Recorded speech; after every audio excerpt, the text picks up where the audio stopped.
Você está assistindo ao primeiro podcast sobre adoção, igreja, abertura à vida e masculinidade. Hoje eu tenho um convidado aqui muito especial nesse primeiro episódio que a gente tanto lutou para ter. São 10 anos esperando esse momento, não é pouco, né? E já vou falar quem é o convidado, calma. E então nós pedimos, né, para que você também compartilhe esse vídeo, assista, mande para amigos. Com certeza a gente vai falar sobre assuntos maravilhosos hoje que vão ajudar você na caminhada de fé ou mesmo na sua vida tranquila aí do dia a dia, para que você tenha mais disposição, mais alegria, mais vitalidade para lidar com as adversidades da vida. Então eu trago hoje aqui um super convidado, não poderíamos começar de outro jeito, né? Vocês conhecem um pouco da realidade aqui. Padre Paulino, seja bem-vindo. Obrigado, muito obrigado pelo convite, Bruno. Não, imagina. E é claro que nesse contexto todo, né, do que a gente fala aqui, São José está muito presente, né, na nossa realidade. Então já te dou a caneca aqui, tá com água, essa daqui, mas a caneca que nós vamos deixar aí para todos os nossos convidados. Padre, a gente sempre conversou muito, né, na internet, e eu queria entender um pouquinho assim, algumas coisas, né? A primeira, o que te fez, né, esse chamado hoje para você ser padre? E como que é o dia a dia de um padre? História longa. A gente tem tempo, não tem problema. História longa. Na verdade, eu sou filho de uma família católica. Meus pais são nordestinos, minha mãe paraibana e meu pai pernambucano. Então, normalmente nordestino católico, né, de formação católica. Minha mãe muito à missa e todo o resto. Fui batizado, primeira comunhão, na nossa comunidade Nossa Senhora de Lourdes, pertinho da casa da minha mãe, inclusive. Aqui lá. Em São Paulo? Aqui em São Paulo mesmo. Legal. Eu nasci no Butantã, a família toda nasceu ali, os irmãos todos. Depois a gente migrou para o extremo sul de São Paulo, né? Inclusive, foi uma fase muito difícil, nossa, em relação ao meu pai, depois a gente vai contar sobre isso também. Mas eu fui para lá, fui criado lá, no extremo sul de São Paulo, região de Parelheiros, ali bem longe mesmo. E eu não era um menino de igreja, não era. Eu fiz primeira comunhão e vivi a minha vida normal. Meu pai também não era muito, a minha mãe sim, meu pai não. Então eu não tive esse contato, infância, juventude, a não ser com os amigos católicos mesmo, da escola. Tinha um amigo do meu pai que tinha um filho que toca contrabaixo, mas hoje não mais na igreja, eu acredito. Ele tocava na igreja, então a gente era muito próximo também. O meu pai era muito amigo do pai dele e eu amigo dele. Mas não tive contato nenhum durante esse hiato aí da vida. Lá para os 16, 17 anos, eu conheci um rapaz católico na escola. Eu mudei de escola para fazer o primeiro, segundo, terceiro, médio de hoje. E lá eu conheci esse rapaz, Adriano Américo, o nome dele. Católico, muito quietinho, eu totalmente extrovertido.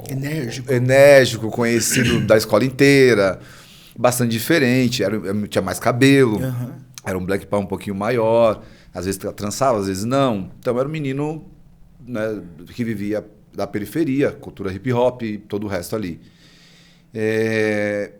E esse cara foi um divisor de águas, assim. Na verdade, foi algo, Bruno, muito interessante, porque não só ele, eu acho que toda a família. Foi um projeto, eu virei um projeto familiar, assim. Foi muito engraçado, porque eles perceberam que eu era bastante diferente. Na época já era muito novo, mas já tinha tatuagem, piercing, enfim, todo o resto.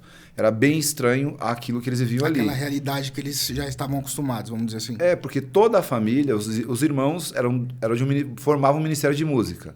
O pai e a mãe eram ministros extraordinários da Sagrada Comunhão. Então, onde eu ficar, não teve para onde fugir. Não tinha para onde fugir. Só que, normalmente, o que acontecia? Quando eu ia à casa de alguns amigos, os pais diziam, meu filho não tá. E, às vezes, eu via o filho atrás deles. Então, não era uma figura, era uma persona não grata. Entendi. Nas casas onde eu ia. Quando eu tive que ir à casa dele, eu já avisei, falei, avisa os seus pais, quem sou eu, para não ter problema. Foi por um trabalho de escola. Então, ele era o menino que sentava na frente, eu era o do fundo. Ele olhava para mim e automaticamente tinha medo, porque o povo que andava comigo era um povo tudo estranho mesmo. E E aí eu fui fazer esse trabalho na casa dele, né? Ele ficou com medo de fazer o trabalho na minha casa, porque... Era também uma outra realidade, talvez, né, para ele. Sim. Ele falou, não, vai você para mim. Então eu fui para casa dele. E é interessante que o meu projeto de evangelização feito comigo foi dentro do seio familiar. Caramba. Quando eu cheguei na casa dele, já estranhei, porque a mãe dele... Você viveu um pouco da igreja doméstica, podemos dizer assim? Sim, na casa dele, sim. Na casa dele. Minha mãe também, mas ali sozinha, né? Coitada. Lá não. Lá quando eu cheguei, o pai estava trabalhava numa empresa aqui perto, inclusive. E a mãe dele veio com uma bandeja, me trazendo café. Ela fez uma fogaça para eu comer, eu lembro até hoje, eu não esqueço. Massa e alguns biscoitos, assim, tipo traquinas, algo do tipo. E eu achei aquilo estranho, porque eu falei, meu Deus, essa mulher tá me trazendo comida na bandeja, tipo, né? As famílias normalmente não me aceitam nas casas. Não aceita nem que eu toque na porta, né? Exato. Tocou a campainha, não tá. E aí eu fui acolhido dessa maneira. Então, começou aí o projeto ali de acolhida e cuidado. Depois eles estavam fazendo a construção de uma piscina, eles sempre lembram isso. Eu ajudei no projeto lá de carregar as coisas, a terra e tal. Esse, na verdade, foi um teste aquilo, para saber quem era eu de fato, né? Qual eram as minhas questões internas e se era um menino bom ou não para estar ali. Enfim, mas o pai deles me acolheu, os irmãos me acolheram. Eu comecei a viver como se fosse um filho a mais na casa. Né?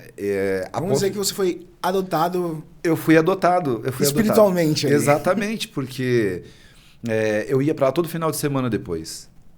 Eu comecei a ir todo final de semana para lá. E automaticamente eu já não saía mais à noite. Como eu saía com os meus amigos, para balada ou qualquer outro lugar. Então, eu não vivi, para você ver, né? Eu estava totalmente fora do contexto igreja. Totalmente fora. Mas eu andava de skate num lugar... que eu andei de skate durante muito tempo, tive até uma marca na época de shape. Esses dias, inclusive, aqui perto, eu encontrei o cara que era dono da fábrica que fazia... Não acredito. O meu shape, aqui pertinho. Caramba. Era um skatista, acho que profissional, na época, Formigão, a gente chamava de Formigão. Mas não é o Formiga que saiu nas revistas? Não, tem o Formiga, a gente conheceu ele também. Mas era o Formigão, que era dono da Black Sheep. Que é uma... Sei, conheço, da ovelhinha lá. Sim. Lembro. É ali da família deles lá. Então, eu, na época, hoje eu não sei, né, como funciona. Eu encontrei ele aqui embaixo, foi muito engraçado, que eu falei com ele, só que eu mudei muito, né, porque eu pesava 56 quilos, hoje eu peso 100. Então, eu tenho quase 50 quilos. Nós vamos falar sobre isso já chegaremos lá. Então, a roupa esconde bastante, mas graças a Deus, é bom assim. Então mudei muito, ele não reconheceu, depois fui falando, ele, poxa, que legal e tal. Ele fazia uma brincadeira com a gente, chamava a gente de pé de barro, a gente chegava com o tênis sujo, porque a gente morava em rua de terra e tal.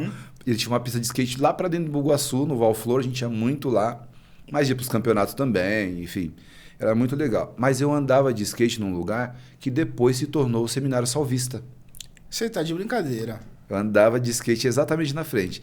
E a gente pegava água lá dentro. Era desativado, mas era uma fundação que cuidava de crianças com alguma deficiência. Enfim, depois faliu, acho que faliu. E a gente entrava lá só para pegar água e saía, e era isso. Quando eles chegaram lá, os salvistas, a gente falou, nossa, esses caras vão atrapalhar.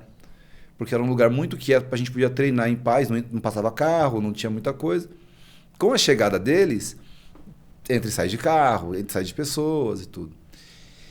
E eu fui tendo esse contato primeiro com eles ali, mas sem muita coisa. Hora ou outra vinha um e dava um terço, um dos seminaristas. Um dia eu estava andando de skate, eu fumava na época, então eu parei para fumar um cigarro. Um dos pais estavam sentados lendo o livro, veio até mim, perguntou se eu era batizado ou não, e me ofereceu ali a confissão, me ofertou. Né? Padre Jorge, ele falou, olha, se você quiser, eu atendo confissão, você é batizado? Eu falei, sou, você fez primeira comunhão? Fiz. Então, você pode confessar. Se você quiser, quando você quiser, você pode vir aqui me procurar, sou o Padre Jorge. Isso passou um tempão, eu fiz um retiro, não sabendo que era um retiro, esse meu amigo me chamou para um retiro. Vamos lá para o encontro. Tem umas meninas lá. Na verdade, ele falou para mim que era tipo Ah, é tipo uma balada, você vai gostar, dura 3 dias. Você falou, nossa. É uma rave, tô indo. Vou, vambora. Peguei meu skatinho debaixo do braço, coloquei aqui e fui, né? Aí, enfim, participei desse retiro. E na volta desse retiro, eu já não era mais a mesma pessoa. E o que aconteceu lá, assim, que você falou, não era mais a mesma pessoa? Que você foi atingido ali por algo, assim? Então, eu quando cheguei lá, e vi que era coisa de igreja, as coisas que falavam, era coisa de igreja, eu fiquei parado, assim. Eu não me movimentava. Então, tinha os louvores, os jovens tudo eufóricos, e eu quieto, tipo, eu não quero estar nesse lugar. Até porque eu percebia que eu era o diferentão. O diferentão. Falei, ih, aqui não é meu lugar. Mas fiquei lá, escutei tudo, primeiro dia, segundo dia. No terceiro dia, a galera vendo que eu estava muito rígido e frio, assim, com tudo, um pregador, eu não sei de onde ele é, não me recordo nada assim, dele, nome, nada, não consigo recordar. Mas ele me chamou e falou para mim assim, eu posso falar com você? Falei, pode. Não, eu quero falar com você em particular. Falei, não, pode ser. Me levou lá perto do Santíssimo, estava exposto nesse momento. E aí ele perguntou, você sabe o que representa aquilo que está sobre o altar? Eu falei, sim, é a Eucaristia. Porque eu sabia, tipo, primeiro Eucaristia. Ele falou, você acredita naquilo? E eu falei, faz diferença para mim, né? Eu sei o que é, mas eu não vivo isso, falei para ele. Eu lembro apenas que ele tinha uma tatuagem assim, tatuada no pescoço, que era uma caveira com um moicano assim. E aquilo me chamou a atenção. Aí ele chamou uma outra senhora, eu lembro bem assim da fisionomia, eu lembro muito fácil. Nome eu sou péssimo, a fisionomia eu consigo lembrar. Era uma senhora negra, do olho bem verde, assim, esverdeado. E aí ela disse para mim assim, você aceitaria que a gente rezasse por você? Eu falei, pode ficar à vontade, pode rezar. E eles rezaram, e essa oração foi, de fato, um divisor de águas. Eu nunca mais fui a mesma pessoa. Mas é muito interessante, é óbvio que a gente vai falar sobre efusão espírita, enfim, toda a transformação, mas eu falo que a minha transformação começou, esse batismo no Espírito começou um tempo antes. Podemos dizer que você teve quase não, eu acredito que você tenha tido um Pentecostes ali. Exatamente. Até que os salvistas têm essa realidade bem, bem forte, bem viva, né? Pelo que você está contando ali. Sim, na verdade foi assim. Bom. Temos tempo. Tá. Eu fui um menino que me envolvi com entorpecentes muito novo. Fui usuário de cocaína durante bastante tempo. Caramba. Acho que dos 13 aos 16, 17 anos. Mas isso seria por causa da realidade ali, que tava um pouco do ambiente? Sim, eu acho que a realidade, a desestrutura um pouco familiar, meu pai é alcoólatra, isso bagunçou um pouco. Né? A figura masculina, ela é paterna, né? Ela é muito importante. E por mais que a minha mãe é uma figura, eu não sei nem qual adjetivo utilizar. Colocar ela, né? Não tem como, não tem. É uma guerreira. Uma guerreira. Nós somos 5 filhos, né? Minha mãe sempre foi uma mulher aberta à vida e sempre disse isso, inclusive para minhas irmãs, enfim. E aí ela falava, meu filho, só não tive mais filho porque não tinha como ter filho com seu pai alcoólatra. Né? Isso geraria um problema maior. Claro, claro. Mas ela cuidou da gente com muita maestria, assim. Só que são 5 filhos. E era uma mulher que ficava em casa, já derrubando tudo. Era uma mulher que ficava em casa, mas depois teve que sair, né, para trabalhar. Então, quando ela saiu para trabalhar, a gente ficava com quem? Com ninguém. Tinha minha irmã mais velha, que fez um trabalho excelente para a idade, né? E o meu pai é alcoólatra. Então, ele não tinha voz. Não tinha uma referência ali. Não. Tanto que eu me recordo, assim, que a gente morou um tempo, depois que veio do Butantã para a região de Parelheiros, a gente morou na casa do meu tio. E os meus tios não queriam o meu pai lá. Então, meu pai ficou ausente um espaço de tempo. A ponto de depois, assim, no reencontro, eu, tipo, quem é esse homem, né? Não entendia. Tanto que eu chamava ele pelo nome e não chamava ele de pai. Eu fui chamar depois e minha mãe falou, meu filho, ele não é o José Lino, ele é o seu pai. Seu pai. Uhum. Então foi um processo também ali, enfim, com a minha mãe. Então teve esse espaço aí. Só que a gente falava o seguinte, no meio dos meninos, né? Quem usa pedra é nóia. A gente falava assim, tinha esse jargão aí. Eu não sei nem se eu posso falar essas coisas todas não, assim. O podcast é livre. Aqui é justamente para isso. Você que não está... né? Aqui também a gente não está falando nada para escandalizar ninguém, mas é justamente para mostrar essas realidades, né? E de como tudo isso que a gente está trazendo aqui pode transformar a vida das pessoas, né? Como o padre estava falando, ele passou ali por um período difícil, né? De ausência paterna e parcialmente materna. E eu sempre bato nessa tecla, né? Que eu falo, o papel do homem é ser como um tapete, né? Todo mundo vai passar em cima, limpa o pé e tá tudo certo. Né? Então, fica tranquilo, padre, pode continuar. É muito interessante isso, né? Porque a gente, enfim, abre esse leque, depois a gente pode discorrer sobre isso. O próprio Tupac Shakur falou, né, em um dos sua biografia, que a ausência dos pais na realidade periférica onde eles estavam, muito forte, né? Faziam com que os filhos fossem em busca de outras realidades, do tráfico, droga e todo o resto. Tem um verso de um rapper chamado Sandy, que ele fala assim, na minha área, só de você ter pai, você é playboy. Porque normalmente a gente sabe que essa é a realidade. Sim, né? Não tem, a grande maioria não tem. É assim. E se tem, igual ao meu caso, tem não tendo. Porque Entendi. se tá lá, mas não está, né? O vício destrói todo o resto. Mas enfim, passei por esse processo e a gente falava muito isso. Quem usa pedra é nós, usa pedra é nós, usa pedra é nós. Um dia a gente desceu num beco de uma das favelas lá do que a gente ia e ficamos numa casa fazendo uso. Eles acenderam um cigarro que parecia de maconha. Eu nunca, na época, não fumava maconha, me fazia mal. Eles me deram isso, eu percebi que o cheiro estava estranho. Quando a gente saiu do barraco, eu perguntei, aquele baseado estava com um cheiro estranho. E aí eles falaram, não, é porque tinha pedra dentro. Eu lembro muito bem que na subida assim, do barraco, eu estava subindo para chegar na rua, eu comecei a chorar. Caramba. Eu comecei a chorar. Eu acredito que ali começou o meu batismo no Espírito. Ali começou a minha mudança. Porque eu falei... É como se eu tivesse chegado... Como não? Ali eu senti o fundo do poço. Eu falei, eu sou um nóia. E eu falava isso. E eles achavam que eu estava muito louco. Eu falava, você está muito louco, não sei o quê. E não era. Eu fui mudando, então, gradativamente, assim. Teve essa experiência, entre outras experiências.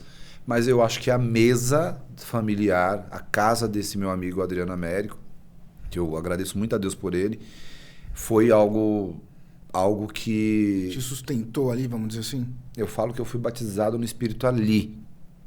Porque foi ali que eu fui amado profundamente, assim, que eu me senti amado, acolhido. E é muito interessante que eles tiveram a paciência de falar assim, você tem que cortar esse cabelo. Eu não quero mais que você venha assim pra cá. Ou seu cabelo tá pintado... Eles não falaram isso? Nunca. Ou seja, essa eu acho que é a maior dificuldade que a gente enfrenta, até dentro mesmo da Igreja Católica. Porque assim, as pessoas elas até amam umas às outras, entre aspas, sim, mas com as condições dela. Agora, você amar o outro como ele é de uma dificuldade extrema. Extrema. Porque parece que o outro sempre te agride. O pecado do outro, né? Parece que sempre te agride. Não sei exatamente o que é. Mas a gente tá sempre querendo mudar ali o outro para algo que a gente criou, né? Então, acho que ter essa experiência que você teve de as pessoas ali entenderem o que você estava vivendo no momento e te amarem, nossa, é graça. Não tem explicação lógica ou racional. Não tem. E assim, era uma família... aos olhos, né, nus assim, vocês percebem que eles são bem tradicionais. A mãe também em casa ali, você percebia que é muito engraçado isso, né? Como é importante a mãe em casa com os filhos. Com os filhos, né? Não adianta. Uma segurança emocional muito grande.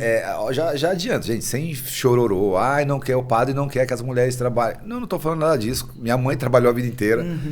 Não é isso a questão, mas existe essa importância dessa segurança materna ali, esse papel materno presente gera uma diferença na educação não adianta, você pode falar o que você quiser. Não, é cientificamente provado.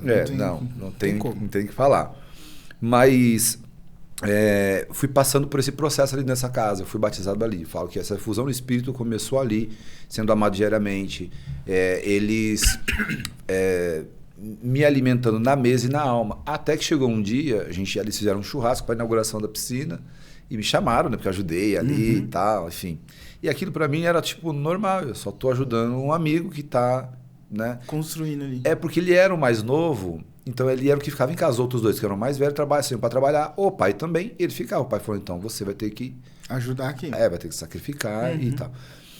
E é muito interessante que a visão do pai deles e da minha mãe, do meu pai também, era essa figura, tipo, não, todo mundo aqui tem que trabalhar, né?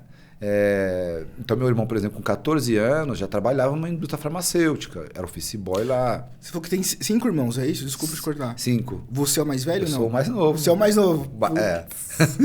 Caramba, e dentro desse contexto todo, então, você era o que estava mais vulnerável ali, o que menos, vamos dizer assim, o que mais dependia ali, talvez da sua irmã ou do seu irmão para te olhar. O que mais dependia. O que mais dependia de todos eles mas assim, eu louvo a Deus assim, pelos meus irmãos, né? Nós éramos 5, eu falo que nós éramos porque um faleceu, né? O mais perto de mim ali, o penúltimo, veio a falecer, morreu afogado. Foi uma experiência, enfim. Muito forte. Foi porque eu que levei o meu tio para o rio tirar o corpo do meu irmão. Nossa. Então, muito novo, tinha 8 para 9 anos, vi isso daí, enfim. Mas, enfim, eu passei por esse contexto, fiz esse retiro e eu falo que foi por etapa, assim, as coisas foram acontecendo por etapa comigo. Então, eu mudei, né? Eu voltei para casa, todo mundo achando, tipo, o que esse menino tem? Fizeram uma lavagem cerebral. Esse menino não tá normal. Mas vamos ver aí o que é isso. Eu, quando estava perto dos meus amigos antigos, já não dava mais. Sentia aquele incômodo ali, tipo, não cabe mais ali. Na verdade, eles mesmos já falaram, não. Eles perceberam que eu comecei a andar com esse meu amigo que me ajudou nesse processo de mudança. Eles falavam, esse cara não tem nada a ver com a gente. Sabe aquela coisa de os espertões da escola e os bobão lá? Todo mundo tira de bobão e tá lá. Não é isso, né? Na verdade não é isso, mas é assim que é tratado. É assim que é tratado. E ele tentou vir pro meio nosso, esse meu amigo. Não para fazer o que a gente fazia, mas para conviver com a gente, para ele tava tudo bem. Mas para a galera que andava comigo, não, tipo, a gente não quer esse cara aqui. Não tem nada a ver com a gente, sai fora. Por um outro lado, eu achei até melhor que protegeu ele de ver algumas coisas. Ou ter abertura para fazer experiências que talvez não fosse necessária. Entendi. Né? Que não seria necessário mesmo para ele. Então, foi esse processo todo aí com eles lá. Chegou esse dia da inauguração e aí a mãe dele falou, hoje todo mundo vai na missa. Inclusive você. Eu. Não perguntou nem se queria. Não, vamos. Não, vai na missa. Vai na missa. E aí o que eu falo para essa mulher que me cuidou, que me tratou, tudo durante um tempo aí, eu acho que 1 ano, sei lá quanto tempo. Caramba, padre. Não tinha que falar para ela. Não tinha que cobrar dela. Não tinha como falar, eu não vou. Chamava ela de tia. Tia, então eu vou. Ela falou, não, vai descer todo mundo, tomar banho, vamos embora. E aí eu fui. Então eu participei da missa. E participava da missa, saía, fumava um cigarro, bater um papo lá fora, depois voltava. Fiquei na missa inteira.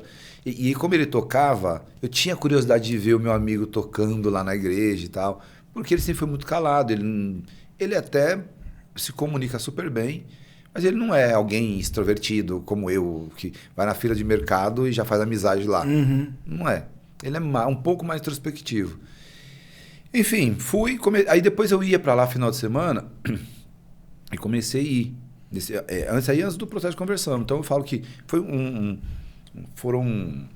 uma mudança, experiência de Deus gradativa, porque foi nessa experiência de fundo do poço, depois a experiência de ser amado na casa, depois eu tive a experiência na missa. Teve um dia na missa, o padre fazendo homilia, e eu não me recordo o que o padre dizia, mas eu lembro que eu saí de lá chorando, assim, tipo, sem entender. E todo mundo, o que está acontecendo? E eu respondia, Não eu sei. não sei. Entendeu? Eu não sei o que está acontecendo. O que foi? Alguém falou alguma coisa para você? Te magoou na igreja? Eu falei, não, porque todo mundo já pensa, né? Falei, não, e tal. E eu lembrei, num dado momento, de solidão, porque a galera da igreja não me queria muito perto, e eu entendo, hoje eu entendo. Andava com uma galera muito ruim, eles tinham medo, nessa verdade não era nem por preconceito, por nada, era por medo mesmo. E do outro lado, tinha a galera que vivia o que vivia comigo, que não me queria mais lá. Você tava igual o povo atravessando o Mar Vermelho, né? Não. De um lado morte, do outro lado morte, e você ali sozinho. Agora eu vou ter que atravessar isso. Vou ter que atravessar, é isso. E eu sozinho. E minha mãe via, né? Eu em casa, mais tempo em casa, mais tempo em casa. Às vezes eu saía para andar de skate sozinho. Eu continuei andando depois de um tempo. Fone de ouvido, aí já ia ouvindo Valmir Alencar, já mudou o estilo musical, né? Muito embora eu ainda hoje escuto rap, enfim, depois a gente pode falar sobre isso. Mas eu mudei e as pessoas achavam que eu estava louco, porque me viam em cima do skate cantando música da igreja. Tipo, aconteceu alguma coisa. Esse cara não tá normal. Não tá batendo aqui as tribos não estão batendo. Não estão batendo. Tipo, ele tá andando de skate com essa roupa larga, né? Porque antigamente a calça era muito larga e tal. Camisetão. Boné na cabeça, ainda com o cabelo grande e tal. E depois, eu mesmo, minha mãe nunca também falou nada. Você vai ter que cortar esse cabelo, para que você tá com esse cabelo desse tamanho. Ao contrário, minha mãe, meu filho, vai cuidar disso. Minha mãe queria que eu cuidasse do cabelo. Vai trançar, você quer trançar, você quer fazer o quê? Enfim. Mas ela nunca falou. Eu mesmo fui lá, eu mesmo cortei, eu mesmo mudei a roupa. Eu mesmo fui mudando gradativamente a roupa. Foi muito louco, foi uma mudança dentro, que também foi acontecendo fora. Que foi, vamos dizer assim, refletiu fora. Refletiu. E foi uma mudança que foi acontecendo. Foi acontecendo. E o meu padrinho de crisma, depois eu fui crismar e tal, mas o meu padrinho de crisma, que também chama Paulo, ele tinha uma filha, Renata, que era do grupo de jovens. Então ele falou, não, filho, se você é do grupo de jovens, é esse menino que você precisa levar lá. Então ele me trouxe para perto da casa dele também, sempre família, né?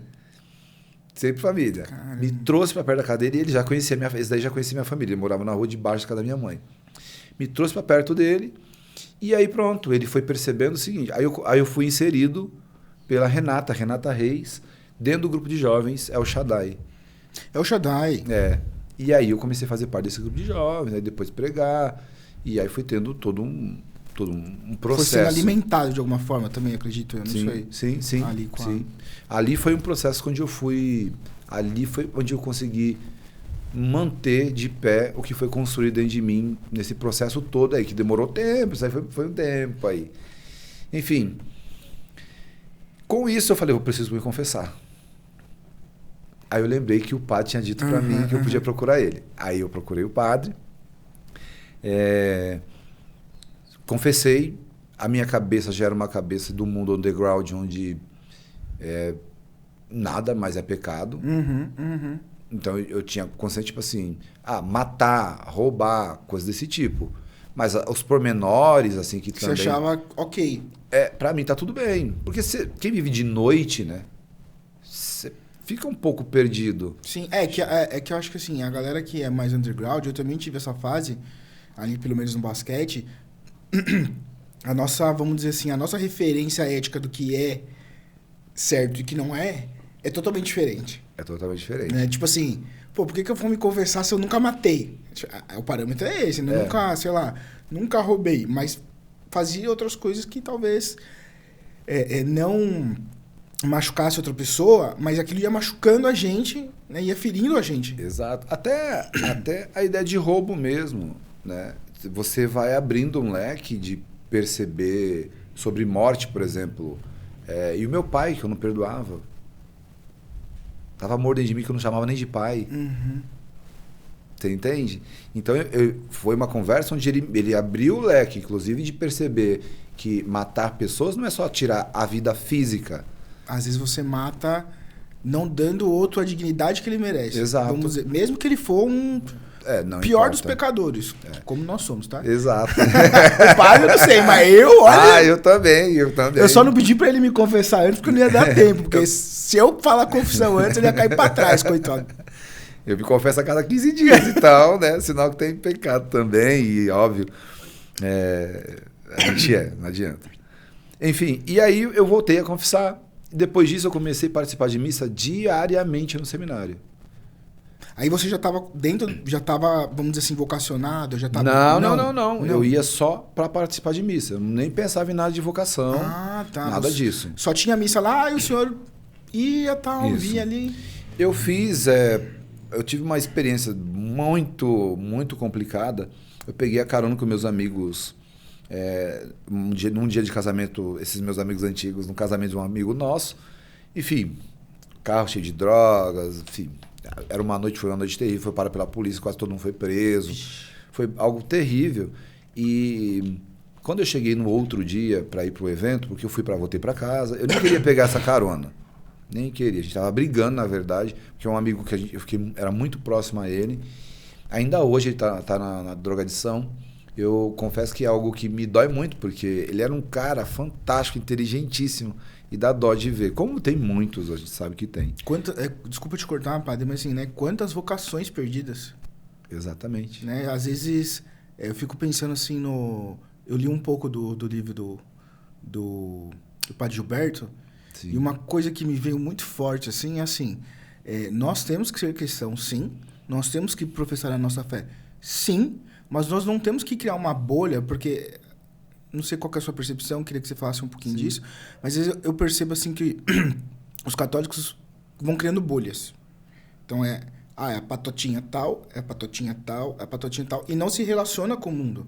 Né? E foi justamente esse relacionamento que você teve, né? Não das pessoas negarem o creio delas, negarem alguma coisa, mas esse relacionamento que te trouxe. Né? Então eu vejo que assim, a nossa missão hoje, até como família mesmo, como todas as famílias, é isso, entendeu? É um pouco, me lembra até um pouco aquela palavra dos jovens na fornalha. Né? O mundo está ali consumindo, mas Cristo está ali conosco e a gente vai tentando fazer o que dá. Sim. Essa questão de bolha é muito complicada para mim, porque eu não tenho bolha nenhuma, né? Eu particularmente... E eu acho isso ótimo. Eu acho isso fantástico, porque uma das preocupações que eu tenho hoje é assim, a igreja tem várias realidades. Existem várias realidades na igreja, né? Aí o cara, por exemplo, é da Opus Dei, não conversa com a renovação carismática, aí o cara da renovação carismática não conversa com o outro, porque... Não sei... Cara, você quer limitar o Espírito Santo, cara, sabe? Eu sou alguém que às vezes até escorre pelos dedos das pessoas, porque elas me veem... por exemplo, na academia, então elas percebem que tem músculo, tatuagem, é alguém descontraído, que brinca, que dá risada e tal. Quando chega na missa, eles percebem que eu sou mais sério. E eles falam, nossa, mas você é muito diferente na missa. Eu falei, graças a Deus, né? Que ali você tá, né? É o sagrado. Persona Christi, né? Não então, dá pra... Não dá. E aí... eu falo que eu escorro pelos dedos. Porque as pessoas querem colocar alguém dentro de um espaço onde elas possam ler e conter. Eu entendo que, fora disso, gera medo, porque você não sabe do que a pessoa é capaz quando você não tem ela na mão, né? Você entende? Quando você sabe, ela é assim, assim, assado, então é fácil, você leu ela inteira. Quando não. Então, acredito que as bolhas, exatamente por isso, um dos motivos é esse, tem vários outros, mas um dos motivos é esse, as pessoas querem colocar ali. Para ser bem sincero, as pessoas, no geral, os cristãos precisam perceber que em qualquer movimento que ele esteja, qualquer movimento, ele é feito de luz e sombra. Em qualquer lugar. Total. Ele pode até se revestir de uma aparência de santidade. Uma falsa santidade. Né? Exato, de perfeição. Mas dentro dele tem luz e sombra. Ele é capaz de vícios e virtudes. Ele é capaz de ser tanto um Carlo Acutis, né? Vamos pegar aqui o Carlo Acutis, como o seu próximo Hitler. Exato. Dentro dele... Simples assim. Mas eu acho que uma das coisas assim que eu tenho refletido bastante, assim, essa tomada de consciência de saber que, cara, eu sou mal até o osso. Se eu não tomo cuidado comigo mesmo, É isso. Sabe o que eu acho? As pessoas estão com uma visão muito exaltada de si mesmo. Elas acham Criaram um eu delas que não existe. Não, elas acham que elas são boas. Passa uma semaninha lá em casa, você vai ver. Você entendeu? Elas acham que elas são boas e elas não são, né? Toda a bondade é graça divina em nós. Eu falei isso outro dia, porque eu falava que a pessoa perguntou assim, né? Trazendo um pouquinho só pro contexto da adoção e a gente já volta. Sim. Ela falou assim, como que você conseguiu perdoar sua mãe? Eu falei, mas eu não consegui. Eu só aceitei que Deus me deu essa graça e eu fui lá e pedi perdão pra ela. E acabou, entendeu? Não é um esforço. Não, eu vou estudar aqui filosofia pela minha razão, pela minha... Claro, tudo isso pode ajudar. Uhum. Mas no fundo, é graça, entendeu? Nenhum ser humano é capaz de pedir perdão racionalmente falando. Imagina, o padre me dá uma canecada aqui. Minha razão jamais vai pedir perdão pra ele. Mas nunca. É graça total. É né? graça. A gente... Enfim, as pessoas perdem essa consciência. Na medida que isso fica claro que o ser humano é ambivalente, como se chama aí, alguns filósofos, e, enfim, acho que Freud também criou essa ideia de ambivalência.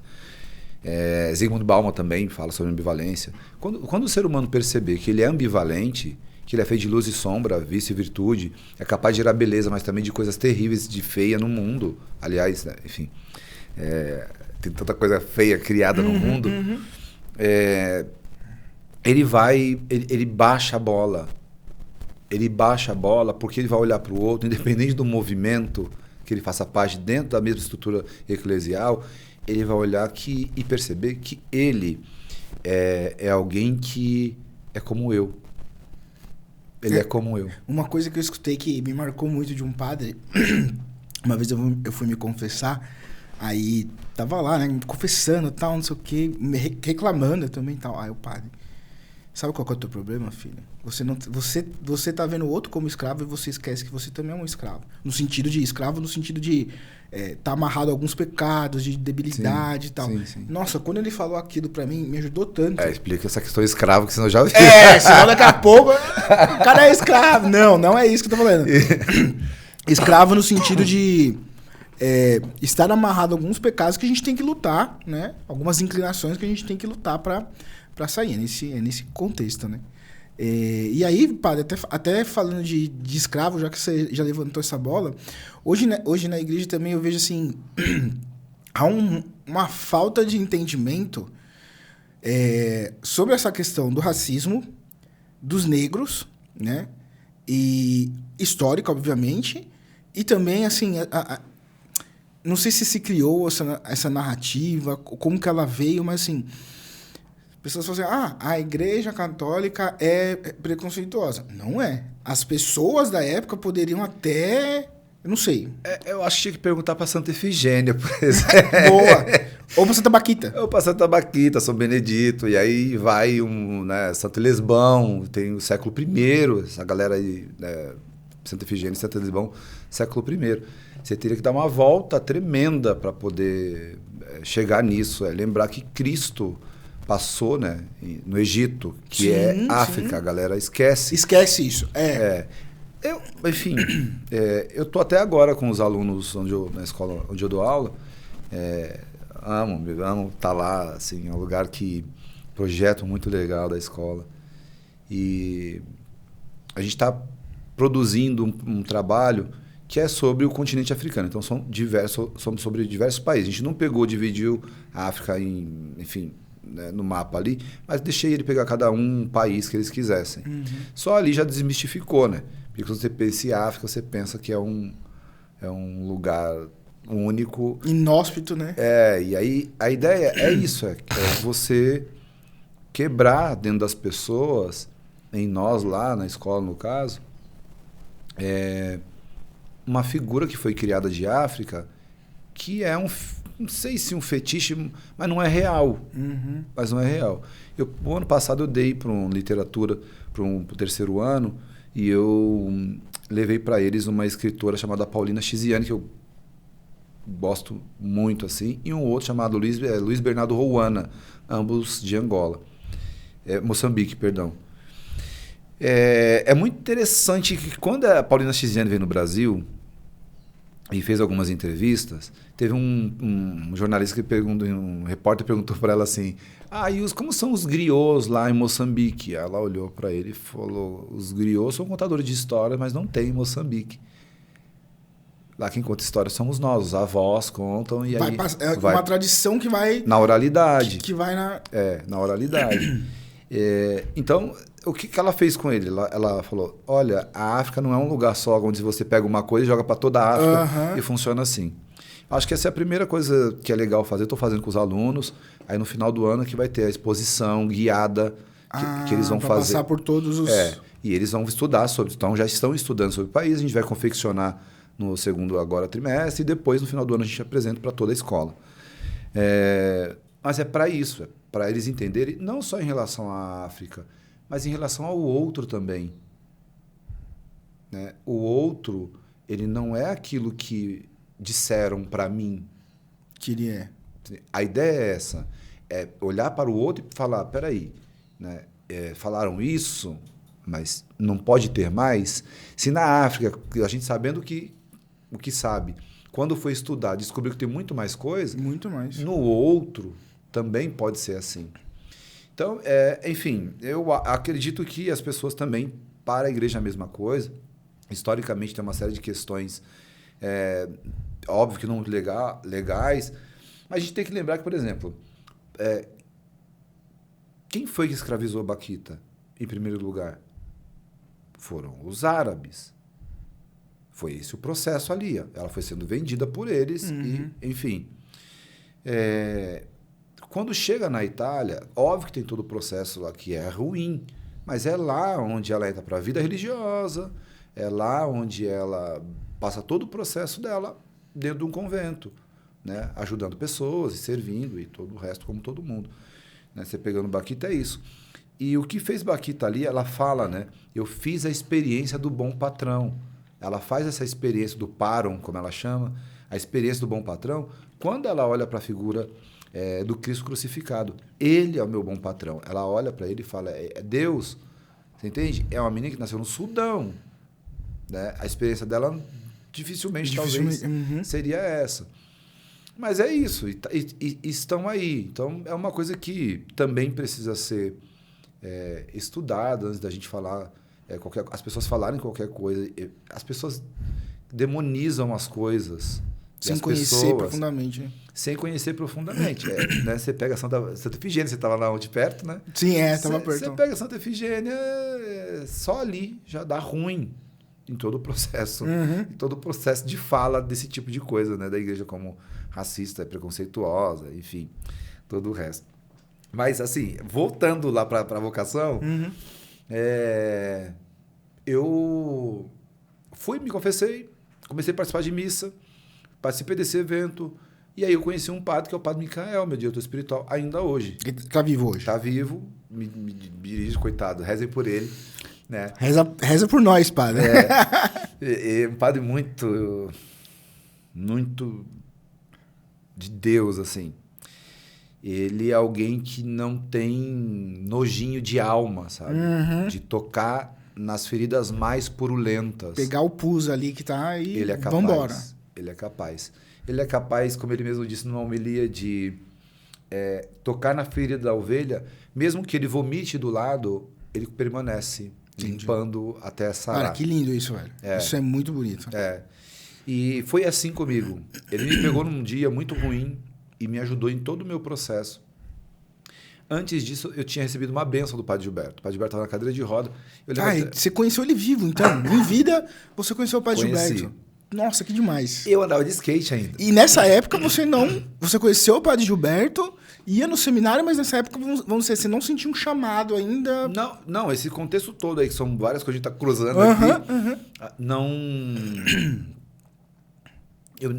Primeiro, quando eu conheci o Padre Gilberto, no primeiro momento que ele me chamou para me dar uma bênção, eu tinha estado no seminário para buscar uma água. Então, eu era esse menino estranho, piercing, tatuagem, blá, blá, blá. Ele chamou. Eu acho que estava pintado na época, estava. Ele me chamou e me deu uma bênção. Eu nem entendi aquilo ali. Eu nem sabia o que era a bênção, o que era aquilo. Eu fui, porque era um padre idoso, numa cadeira de roda. Vamos lá, né? Eles vão criar um mal-estar lá. Vamos lá. Vamos lá, eu fui. Mal sabia o padre Lino que... Mal sabia que essa bênção poderia, né, fazer comigo ali. Enfim, passei por todo esse processo e num dia, assim, indo num seminário, algo me incomodou ali, de ver aquele monte de homens novos, saudáveis, né, vestido daquele jeito. O que me chamou a atenção foi, tipo, as vestes, assim, aquilo me deu eu saí de lá com uma coisa dentro de mim. Incômodo, assim, vamos dizer? Incômodo, essa é a palavra. E aí saí, fui embora. Quando eu fui embora, depois eu levei isso pro padre. E o padre, olha, se Deus te chamou, ele te chamou na história. Ele te chamou agora. Não tem problema, não tem problema. Ele te chamou na história. Então, vamos olhar a história. Vamos olhar a sua história. E foi um processo curativo. Ou seja, de alguma forma ali, não perde o raciocínio não, padre, Sim. mas de alguma forma ali ele fez você se reconciliar ali com a sua história. Exatamente. Ter uma cura ali, Exato. aceitar a sua história, vamos dizer. Foi um processo de reconciliação mesmo, com a minha própria história e organização interna, assim, quase, posso dizer, né? Uhum. A gente me organizou, ele me organizou, me ajudou a me organizar internamente. Então, eu fui vendo atos simples, assim, que passaram. Por exemplo, eu tive esse meu amigo, que era filho do amigo do meu pai lá, ele falava para mim. Eu escrevia, né, poesias, às vezes, ou textos e tal, e ele falava para mim assim, cara, posso te falar uma coisa? Você escreve como padre, você fala como padre. E eu era muito louco, assim. Uhum. Eu falei para ele, mas gente, como o padre é normal, como é que o padre fala? Ele, não. É porque assim, eu convivo lá com o padre na missa e no dia a dia, e você é muito parecido. Eu falo, cara, dava risada, tipo, padre, você tá doido. Tá Isso não viajando. funcionava. Mas outras pessoas foram fazendo isso no meu processo de vida, olhando para aquela figura estranha que era eu, diferente de tudo, e falavam isso. E depois de muito tempo nesse processo aí com ele, que eu fui lembrar que isso aconteceu de fato. E eu falo, meu Deus, né? Não é possível como é que eles viam isso? Então eu fui perguntar. Aí eles começaram a explicar, né? Como era o padre que eles andavam e como era eu. E aí eu fui fazer um contraponto e eu falei, bom, eu vou fazer um encontro vocacional. Fiz o encontro vocacional. A minha conversa era muito recente, eles foram prudentes e falaram, não, vamos acompanhar ele. Aí falaram para mim, a gente vai acompanhar você. No dia 5 de janeiro de 2004, o padre superior geral da época, eu fui lá agradecer por um trabalho. Eu tinha conseguido um trabalho e eu estava No seminário, não? Não. O trabalho fora, eu só fui lá para agradecer. Uhum. Eu parei em frente ao ícone de Nossa Senhora de Pentecostes e estava ali rezando e o padre me chamou na capela de São José. Olha aí, ó. Me chamou na capelinha de São José e eu fui. Falei, eu acho que o padre vai pedir para eu não vir mais aqui, que eu venho aqui e fico dentro da missa da manhã, 5 e pouquinho, 6, e fico adorando Jesus depois de um tempo, depois vou embora e tal. Então, acho que estou atrapalhando o processo formativo. Não era isso. Ele falou, não, a gente está abrindo as portas do nosso seminário para você. Só que você precisa organizar hoje, porque amanhã, no máximo, você precisa estar aqui. Era dia 5, dia de entrar. Eu entrei no dia 6 de janeiro de 2004. Então, que estou lá 20 anos, é isso? Né? 20 anos. E 6 de janeiro de 2004. E aí eu fui para casa. Antes de ir para casa, eu passei na casa dessa minha amiga Renata, aí, que o pai dela é meu padre de crisma e tal. Eu falei, Renata, acontecendo isso e isso. Minha mãe nem sabe que eu fiz encontro vocacional. Nossa, e como é que foi para ela receber essa... Não, você vai escutar essa agora. A Renata falou... Ué, mas não é o que você queria? Então vai.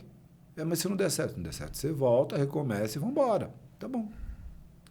Eu fui para minha casa. Quando eu cheguei em casa, falei, tava passando Globo Esporte, tá? Meu pai sempre assistia jogo de futebol, gosta de futebol. Falei, pai e mãe, queria falar com vocês. E aí, quando a gente se reuniu na sala, a minha mãe falou, meu filho, a Virgem Santíssima já me mostrou o que Deus quer para você. Nossa. Eu nunca vou ter vontade de chorar quando eu falo isso, porque aquilo, eu fiquei quieto, assim, tipo, meu Deus, né? O que a minha mãe. O que o senhor tá falando, mãe? A senhora não pode falar isso, tipo, né? Eu tava querendo uma resposta negativa. Sim, tipo, não, né? Um não contraponto, vai, tipo. Não, meu Deus, a Virgem já me mostrou o que Deus quer pra você. E aí, pronto. Uma mala, no outro dia foram me buscar lá. Eu tinha uma combizinha do seminário, eles juntaram a minha turma, que seria a minha turma, de 11, eu me tornei o 12º. E aí foi todo o processo formativo. Fui pro seminário, foi isso aí. E aí eu tô lá. É óbvio que aí, enfim, depois, aí processo formativo, só Deus, né? Só Deus, É porque eu tive que mudar, até o contexto de academia, musculação. Eu ia perguntar agora. E aí, assim, o Padre Lino, ele tem bastante, assim, nas redes sociais. Um dos motivos também de eu ter seguido ele é que eu preciso tomar vergonha na cara e realmente fazer o que precisa. Como vocês podem ver, eu não faço, né? Mas uma coisa que me chamou a atenção, Padre, nos seus posts, era a dedicação que você tinha também com essa questão de se cuidar mesmo, sabe? De vamos lá, tem que fazer, vai ter que, sei lá, comer ovo hoje o dia inteiro, vamos comer ovo o dia inteiro, né? E às vezes a gente busca muito essas recompensas rápidas, vamos dizer assim, né? Sim. E aí, como que começou isso daí? Assim, de fato, você começou, não, vou pegar a academia para me ajudar com essas questões. Já pro final, assim, da teologia, eu tive um superior, ele percebeu que eu era muito agitado. Era bom porque a pessoa... Você pode dar 5 trabalhos para a pessoa vai fazer. Eu não conheço uma pessoa assim. A pessoa vai fazer e tá tudo bem. Só que vira um trator, né? Vira. Vira um trator e trator, às vezes, passa por cima de coisas que não deveria. Não deveria. Pessoas, situações, enfim. Então, numa comunidade, isso é um negócio. É um rinoceronte na sala de cristais. Exatamente. E aí ele me chamou um dia e falou, não, a gente precisa cuidar de você. Foi quando ele me mandou, ele falou, não, eu fui fazer terapia e depois ele me mandou pro psiquiatra. Dr. Paulo Negrão, gente fina, cara. Sim, eu devo muito a ele, que inclusive foi o psiquiatra do Padre Gilberto. Caramba! Ele tratou do Padre Gilberto. Não se gosta que se fala muito assim do Padre Gilberto, mas foi isso mesmo. Aí eu fui, inclusive ele falou do Padre Gilberto para mim, enfim. E lá eu tive que tomar remédio para ansiedade. Foi até quando eu ganhei já uns quilinhos, assim, porque eu não passava de 60, era 56, 57, 58, 59. Então o senhor sempre foi magrinho. Muito magro. 60 estourando. Caramba. E ali, tomando remédio, ganhei alguns quilos, não muito, mas ganhei ali. Dr. Paulo, um dia fui lá, acho que já era diácono, padre. Dr. Paulo falou, esse ano agora a gente vai começar a fazer o desmame do remédio. Você trouxe seus exames aqui, você é um cara saudável, eu não vou ficar dando remédio para você. À toa, né? Novo, vamos tentar outra maneira.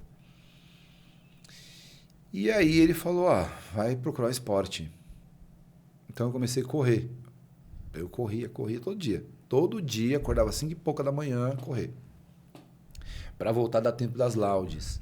Então eu ia correr muito cedo, voltava, tomava banho, laudes. Imagina o padre voltando... Abre meus lábios, ó Senhor, e minha boca suada. Suado, é tipo isso mesmo. Mas aí voltava a pedir, tomava um banho e ia pra capela. E aí eu fui indo nesse processo de correr. Depois eu comprei uma bike, montei, na verdade, uma bike lentamente, comprando peça por peça. Não tinha grana para poder comprar, não tem até hoje, né? Mas na época menos ainda, possibilidades menos ainda. Aí montei, com muito custo montei uma bike. Aí comecei a pedalar. E aí, muito magro, sempre normal. Pedalava longe. Comecei a fazer um curso na USP, então eu ia do Grajaú até a USP e voltava pedalando. E aí missa, e bababá e todo o resto. Chegou uma fase que um dos padres, uma das missões que eu fui morar, um dos padres disse o seguinte, Paulo, eu percebo que você é bem disciplinado aí na sua corrida e tal, no seu pedal. Eu tô acima do peso, eu preciso ir para academia. né? Eu não vou correr na rua porque eu estou acima do peso, eu não tenho vergonha e tal. Pedalar eu não gosto, enfim. Mas eu queria academia. Você vai comigo? Porque você me incentiva. Então, o que eu fazia? Ele ia de carro e eu ia correndo até a academia. Nossa. Porque o meu foco não era... Não era... Não. Você já era magro e tal, tudo, então... Não era. E eu comecei a fazer isso tudo para não voltar pro remédio. Eu corria e pedalava para não voltar pro remédio. Tava ansioso, ia correr. Assim. Então eu comecei para academia e na academia com ele eu ia correndo até lá. E aí um cara, Diego Saulo, um dia percebeu, olhou para mim e falou assim: amanhã você descansa hoje, amanhã você não vem correndo, vem com outro padre descansado para você treinar. E aí foi quando eu fazia treino de perna, sofri horrores naquele treino de perna. Que mata... Todo mundo, né? Sai com a perna bambiana ali. E ele foi bem duro, ele percebeu que eu também era casca grossa e não desistia. E ele foi ali comigo, então foi ele que me introduziu aí nesse mundo e eu percebi que também me contribuiu muito para minha mente aquilo ali. Então eu não parei mais. Depois daí eu não parei mais, aí eu fui... Ele, na época, estava fazendo um processo para subir nos palcos com o Men's Physique, que é uma das modalidades dentro do fisiculturismo. Ele foi, ficou lá com o Men's Physique, foi pro campeonato, tal, tudo, e continuou me ajudando. Então eu fui ali mesmo expandindo, né? O primeiro cara que fez a minha anamnese, todo o resto ali, foi um cara chamado Edson Trindade. A esposa dele treinava também, era um casal bonito. É um casal, uma família muito bonita. Um dia, se tiver possibilidade, é muito legal conhecer. Eles ali meio que me acompanharam nesse processo, aí, junto com o Diego Saulo ali. Aí ele foi ampliando a visão da meio, musculação, do e aí comecei a fazer uma dieta, a comer direito, a descansar, enfim. Aí foi indo todo esse processo. Mas eu fui mesmo porque eu estava tomando remédio psiquiátrico e o médico falou: vai parar porque é saudável, é novo e saudável, vamos achar um outro meio. E o meio foi esse. Então a academia entra dentro desse contexto aí, inicialmente aí, por uma questão de saúde mental mesmo. Porque eu vejo... achei bem interessante o senhor falar isso, assim, né, dessa alternativa para não tomar o remédio, porque eu vejo duas coisas, né? Hoje, tudo é alguma coisa, né? Você tem alguma coisa, os psiquiatras, os médicos, com remédio mesmo, e às vezes a pessoa nem precisa, ela só precisa de uma disciplina ali de boa alimentação, bom sono, bons exercícios, e que já vai ajustar. E uma outra coisa também, nesse sentido assim, de academia, que você precisa se sacrificar, né? É aquilo. É diferente de um esporte, por exemplo, assim. Vou pegar, por exemplo, eu jogo basquete, né? Com essa altura toda. Com esses 2 metros que eu tenho. Eu jogo basquete. Às vezes chega um cara lá que é muito ruim. Mas tem outros 4 que sabem. Então, assim, você não sente ali, entendeu? Você consegue se maquiar. Agora, no fisiculturismo, na academia, não. O seu shape vai falar por você. Né? Não tem como você... Não. Ou é ou não é. Não tem pra onde fugir. Não tem.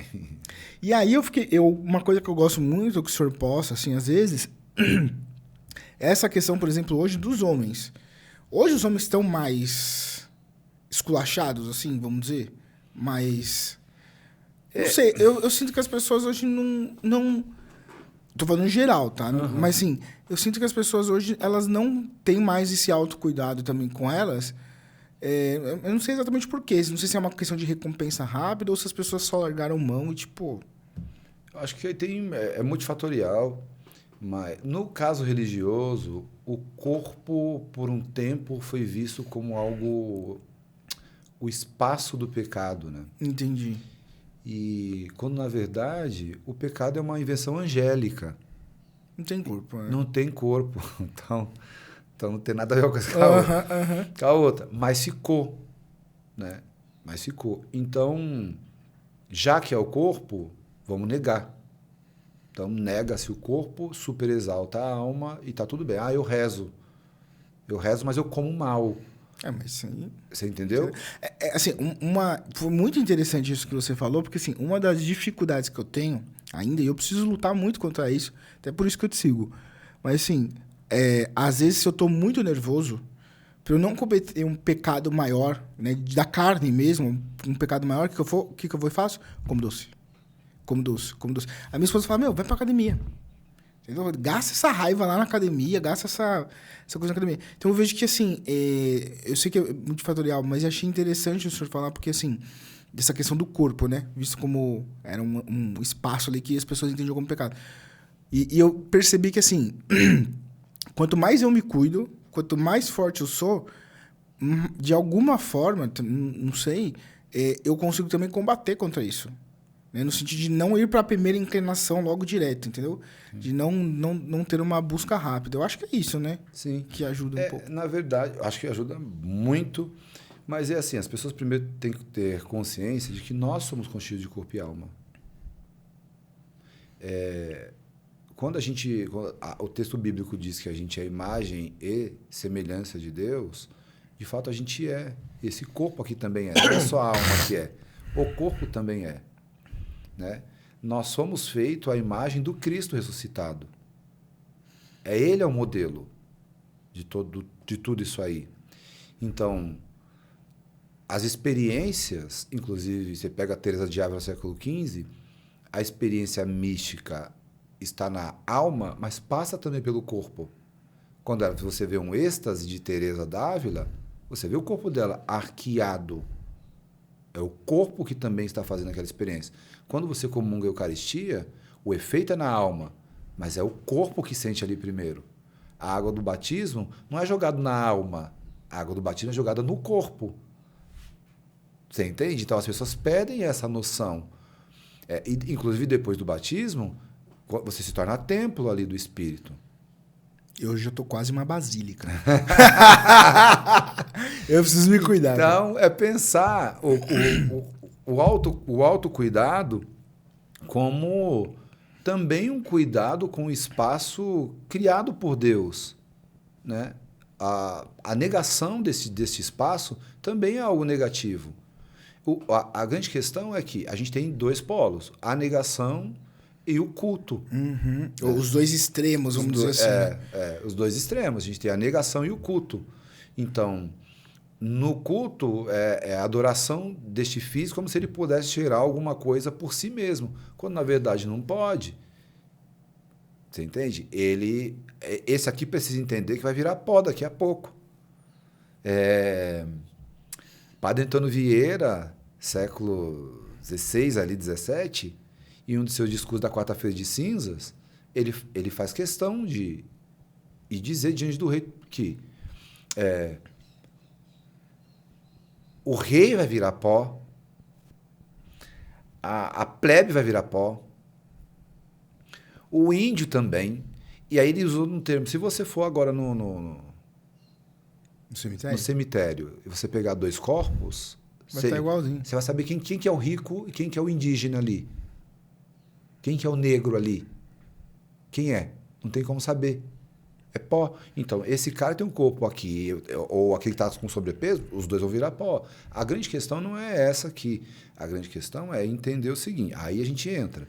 A grande questão é tornar um corpo de possibilidade de serviço maior. Você entende? Entendo. O que eu estou entendendo que o senhor quer dizer, assim, pegar a própria natureza que Deus nos deu com amor. Sim. E transformar aquilo numa potência até para servir melhor as pessoas. Exato. É para isso. Resumo, é para isso. Também não adianta ir para academia o tempo todo lá e se gastar para nada, para ficar exibindo o corpo. Não é para isso. Não é. É para se colocar a serviço mesmo. E serviço no sentido de amar mesmo. Se doar no sentido de amar, de se gastar. A ideia de sacrifício mesmo. De você morrer para si e se gastar inteiramente para o outro.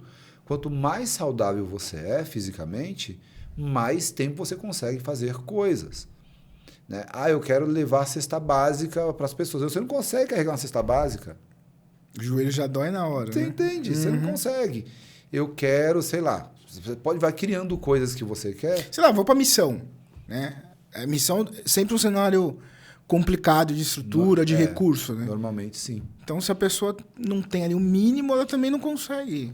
Porque assim, a gente precisa lembrar que tem o contexto de geração de músculo e tal, tudo, e óbvio que eu estou falando que não é só isso, mas existe um outro contexto onde é ruim você comer a mesma coisa todos os dias.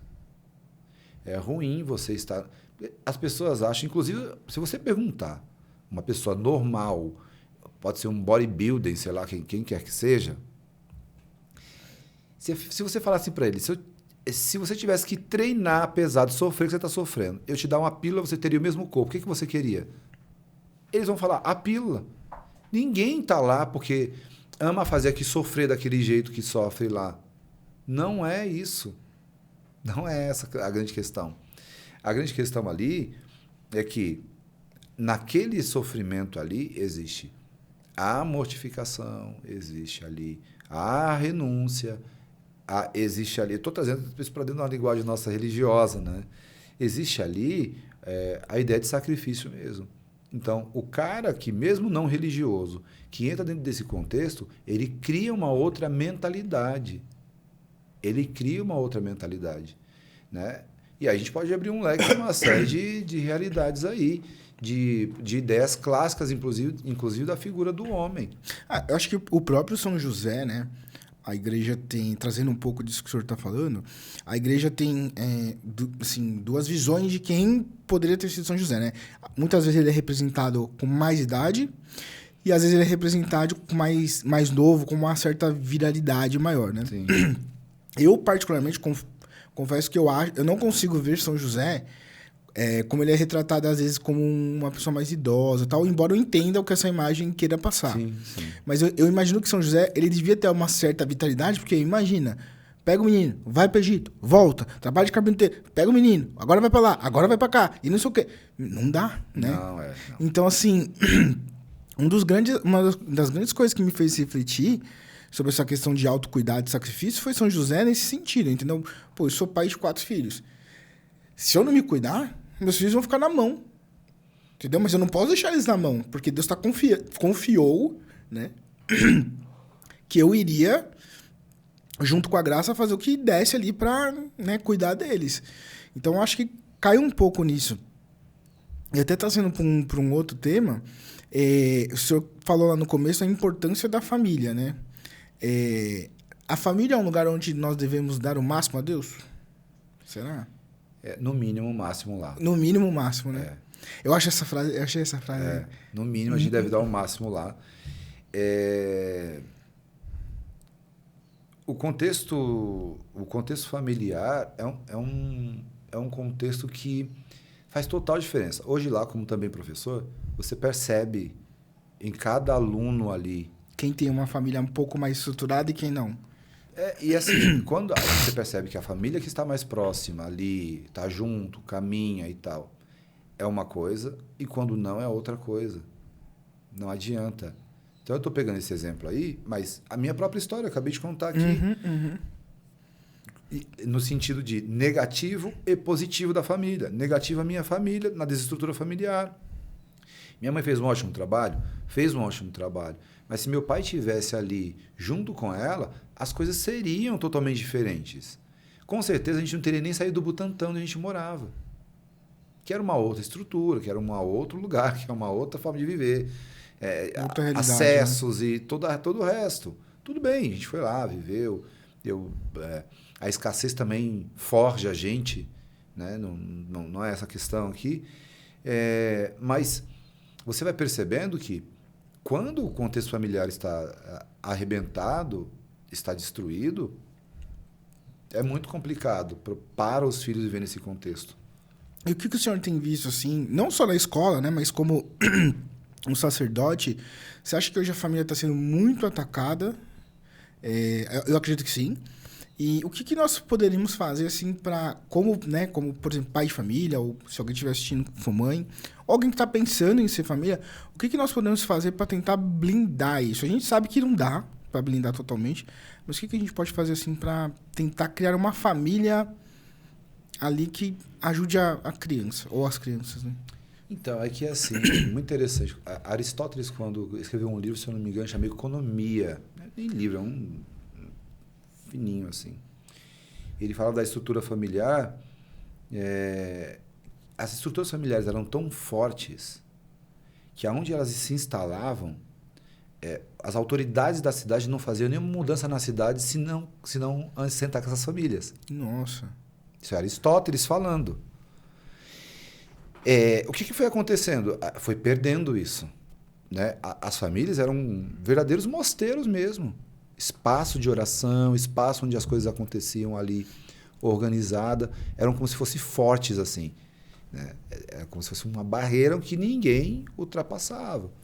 Mas, enfim, as coisas mudam.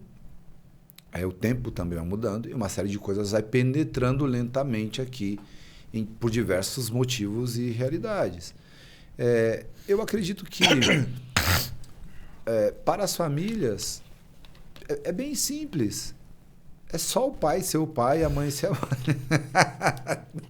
Mas o problema é que hoje o pai quer ser a mãe quer ser o pai. Entendeu? Né? Então, não dá. É só o pai ser o pai, a mãe ser a mãe, o pai proteger, aquelas coisas básicas lá.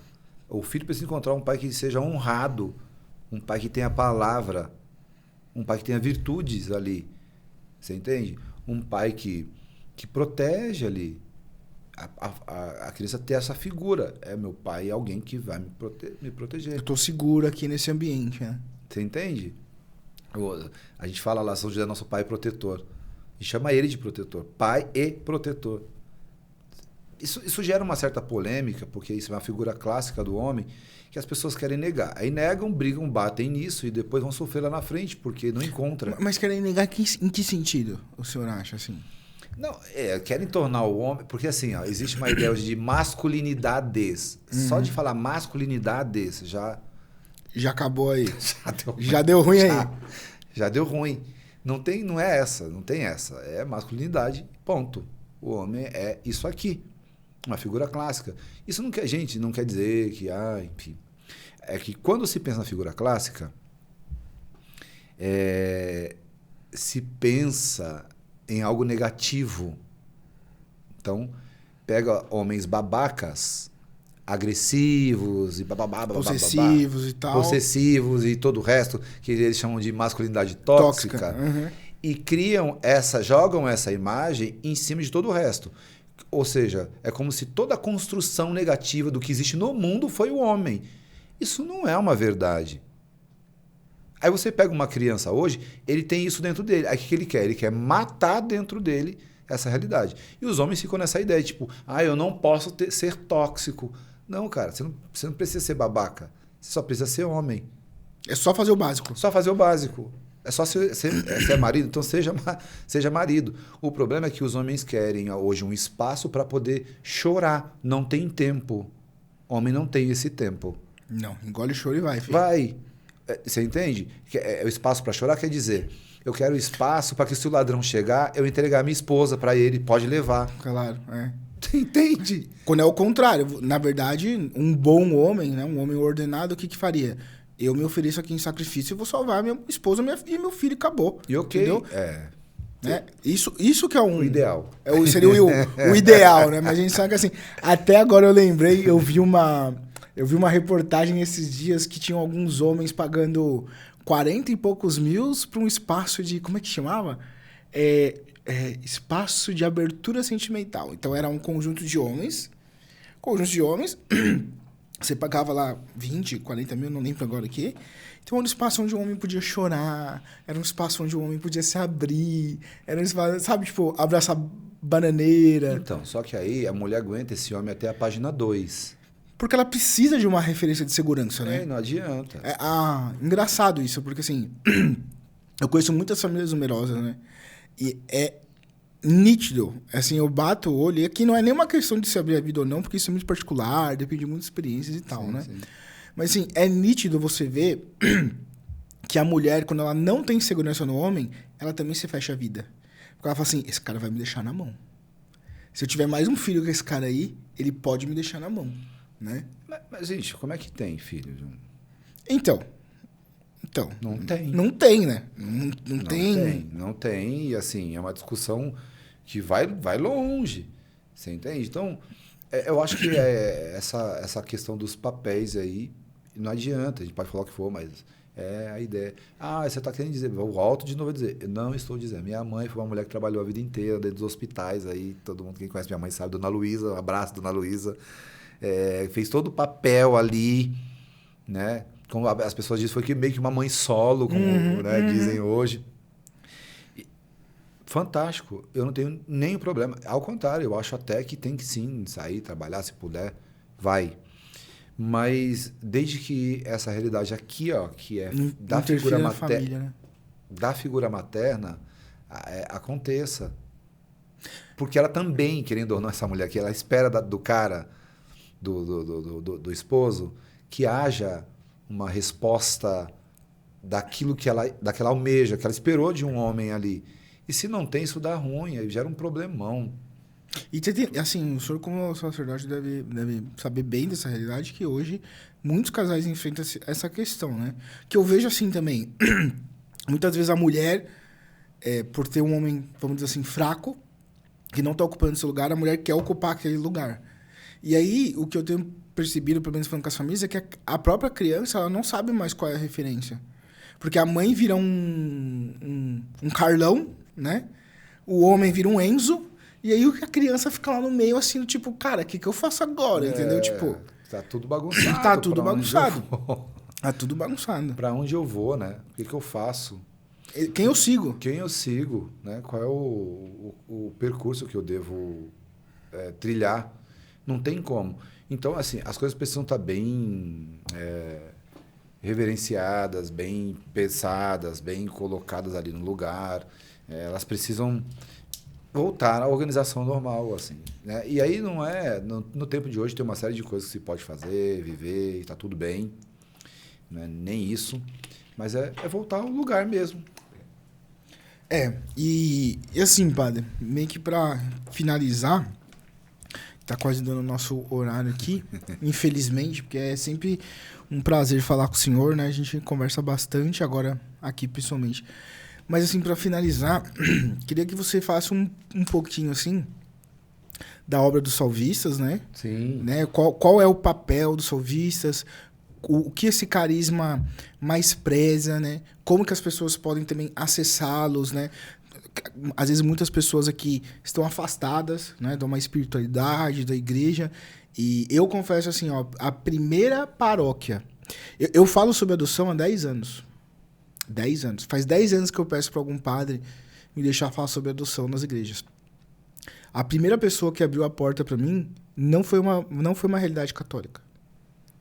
Foram os nossos irmãos batistas. E a primeira igreja, de fato, né, a primeira paróquia, de fato, católica, que me abriu as portas, assim, e foi uma experiência maravilhosa, sabe? Eu tava todo perdido ali na pregação, com medo, aquela primeira vez e tal. Foram salvistas, então não poderíamos começar o primeiro episódio sem vocês. Conheço a Gabriela. Sim. Participei muito do grupo de oração que ela fazia ali em Santana, tia Gabriela, né? Uma muralha. Uma muralha. 94 anos, lúcida. Tenho um carinho muito grande por ela. Então, eu queria que você falasse um pouquinho, assim, só pra gente fechar, sobre os salvistas, né? Os salvistas, ele nasce no coração do Padre Gilberto por uma experiência onde alguns seminaristas que fizeram a experiência do batismo no Espírito nos seminários não podiam rezar. Caramba! Então, o Padre Gilberto, ele funda a FAI, que era uma faculdade na Avenida Nazaré, no Ipiranga, e esses seminaristas vão lá no diretor, que era ele, e fala, olha, nós queríamos, por que o senhor não funda? Então, ele resolve fazer esse processo, e aí Deus vai inspirando todo o resto, né? Dá a ele um carisma, que é o louvor de Deus, e que não é nem para ser confundido com louvação, ao contrário, é um percurso onde,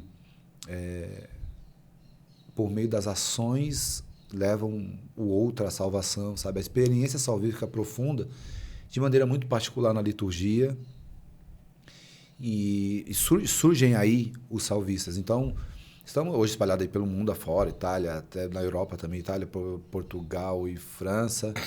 Mas a gente está em Goiás, a gente está aqui em São Paulo, aqui na região de Santo Amaro, Diocese de Santo Amaro. Enfim, Brasil aí afora também, Piracicaba. 2 ou 3 missões lá na região de Piracicaba. E aí vai. Os Salvistas é essa obra mesmo de levar a salvação mesmo. De levar a salvação. A experiência nossa, é óbvio que eu sou uma figura totalmente fora da igreja que fiz a experiência ali dentro. Mas o olhar sobre os batizados hoje, de fazer com que os batizados cresçam, amadureçam na fé, tenham experiências reais. Um batismo que não fique com a roupinha da pia batismal, mas que cresça a estatura de Cristo. Exato. Essa é a ideia. Sendo bem resumido, assim, né? Agora, a figura do Padre Gilberto é uma figura que, para mim, eu não sei nem do que dizer dele. É uma figura que eu amo. Eu tive contato, depois que eu entrei na obra, eu tive contato com o Padre Gilberto ali 2004 inteiro. Ele já estava acamado, adoentado, ele falece lá no final de 2004. Então, foi um ano muito... intenso. A gente ia muito ao hospital, a casa dele no início, depois ao hospital. E ele sempre uma figura muito firme, silenciosa e uma figura muito paterna. Muito paterna. A gente chegava na casa dele, ele tinha um outro Gilberto que cuidava dele. E ele falava, olha... vai lá comprar as coisas para os meninos. Ele queria que a gente fosse bem cuidado ali. Mas não só isso, né? Ele tinha um olhar paternal, assim. Eu tenho uma foto que ele está no leito, né, na cama, e eu estou ajoelhado e tiraram essa foto. O senhor colocou no Instagram? Eu acho, eu vi essa foto. É a única foto que eu tenho com ele. Só que eu não sabia eu não reconheci que era o Padre Gilberto. Eu acho que eu tenho 2 fotos. Essa foto que eu tenho o cabelo colorido aí, ele tá me abençoando na cadeira de rodas. E depois já, como religioso, noviciado ali, ele me abençoando ali no leito de cama. Então, o Padre Gilberto é uma figura muito... eu acho que, para mim, assim, internamente... muito grande, né? Ele é alguém que me sarou por dentro, né? Com o olhar, assim. Ele não precisou de muito, de falar, de me exortar, nada. Parece que o olhar dele já penetrou. Me atravessava, né? Então eu sou muito grato aos salvistas também. Eu falo que lá eu recebi vida, né? Eu toquei a felicidade de fato, eu me tornei alguém ali. Então, eu louvo a Deus pela vida do Padre Gilberto por isso, e por esse carisma, exatamente por isso. Porque é um carisma que, de fato, por meio dessa experiência do louvor, que não é louvação... É que é a segunda vez que o senhor fala. Explica para quem não sabe qual que é a diferença. O louvor... louvação é louvação. Erguer braço, balançar braço, cantar, bater palma e tudo isso. Quando você fala de louvor, você fala de Deus olhando para um pequeno e faz brotar de dentro dele um canto espiritual. Podemos traduzir assim de maneira tentar mais simples aí. Então é Deus olhando para o pequeno. Deus olha para o pequeno e faz dos lábios do pequenino ressoar um verdadeiro louvor. Você entende? Então, é diferente. É uma experiência de salvação mesmo, né? Profunda. Deus sempre olha para os pequenos. Não, claro, mas... seria... não sei se eu entendi errado, né? O senhor me corrija, mas assim... seria diferente da louvação que o senhor falou, o louvor seria uma... como se Cristo se mostrasse para mim ali, como se me atingisse... E aí, dessa experiência que me faz brotar vida, que me faz curar, que me faz, né, ter uma alegria, uma esperança, aí, com essa experiência, pelas minhas obras, pela minha, como que eu posso dizer assim, pelo meu jeito, as pessoas acabam olhando e falam assim, nossa, peraí, tem alguma coisa de diferente, é isso. Porque a louvação é um ato externo ali. O louvor é, de fato... alguém que olha para o céu e louva, agradece a Deus porque Deus olhou para ele. E esse olhar divino faz ressoar um verdadeiro canto de uma vida transformada por inteiro porque experimentou a salvação. Dentro, interno, íntimo, profundo. De tal modo que tudo que brota dali é louvor. Aí as ações, aí tudo não é só a palavra em si. Todas as ações ali são efeitos, né, de louvor ou são o louvor em ação ali, podemos assim dizer. Tipo, o cara vai lavar uma louça, mas ele lava que você fala assim, nossa, ele realmente estava Tudo, olhando para Deus vida, ali. Muito toda legal. a vida colocada a serviço. Muito legal. Padre, foi um prazer tê-lo aqui.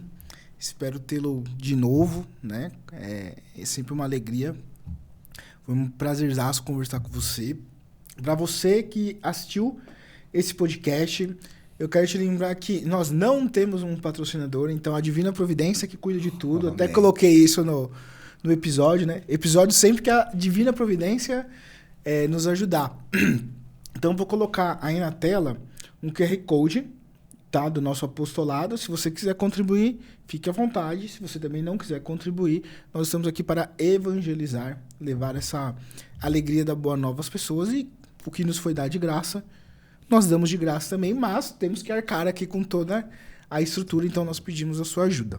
Tá bom? Padre, muito obrigado, viu? Isso. Por favor, gente, ajudem aí o Bruno nesse podcast. Vai ser com certeza de muita ajuda para muita gente. Mas, Bruno, eu queria só divulgar duas coisinhas. Claro, eu esqueci. O padre tem um aviso importantíssimo. Pode divulgar, por favor. A gente tem um retiro, né, que a gente chama de Conferência Honra para Homens, que a gente busca trazer os homens à vivência da virtude mesmo. Essa é a ideia. Tornar os homens virtuosos segundo a figura de Cristo ali, né? Já que nós nascemos e fomos criados à imagem do ressuscitado, então vamos tentar voltar ou chegar o mais próximo ao original. Tentar, né? Porque tá difícil, galera. É mais difícil. E uma outra coisa, só uma dica. Tem um cara que cuida de mim, assim, eu digo... Tem o Padre Micael, tem várias pessoas ali, né? Um aparato. Mas o Tenente Eusébio é um cara que... foi um tenente da Marinha e tudo, e hoje ele cuida de pessoas no sentido de fisicamente falando. E ele foi um cara que ele me colocou no eixo, assim. É mesmo? Como que a gente acessa ele? Ele tem uma Então, rede social? Tenente Eusébio. Colocou no Instagram Tenente Eusébio, vai achar. E ele é alguém que ele me entendeu fisicamente e contribuiu para que eu tivesse um físico melhor, automaticamente uma mentalidade, uma alimentação melhor, sem exagero, sem loucura. E eu faço questão de divulgar e falar dele assim, porque eu sou um Paulo antes e tem um Paulo depois, né? Você é um Saulo e um Paulo. Exato. E ele foi alguém aí, tenente, obrigado por todo o carinho e cuidado também comigo aí. Projeto Bruno. Projeto tenente. Bruno 2000 e... Será que dá tempo esse ano ainda? 2025? Dá, né? 2025 tem quantos meses aí pra frente? Tem bastante tempo. Tem bastante, né? Então, fica o convite aí até o tenente. Se ele quiser vir aqui, será um prazer também escutá-lo. Ele trazer essa realidade.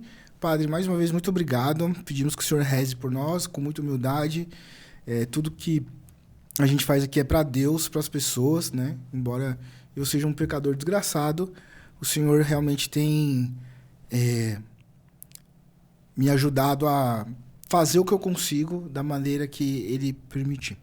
Amém. Amém. Agradeço aí. É isso. Pronto?